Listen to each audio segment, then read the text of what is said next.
Shishet plastike, rrezik i madh për shfaqjen e diabetit. Në një studim të botuar në revistën Diabetes janë detajuar substancat që ndodhen në shishet plastike të ujit. Bisfenol A është një substancë që mund të veprojë në trupin e njeriut me njëherë pas kontaktit me plastikën.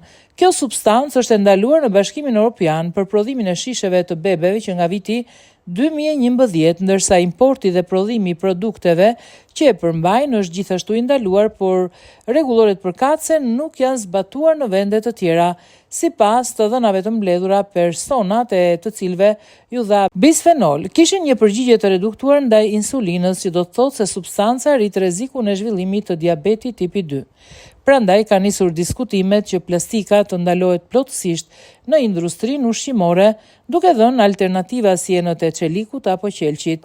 Një tjetër studim mbi shishet plastike tregoi se ekspozimi i tyre në rrezet e diellit mund të çlirojë kimikate të rrezikshme, veçanërisht substanca që shkaktojnë kancer.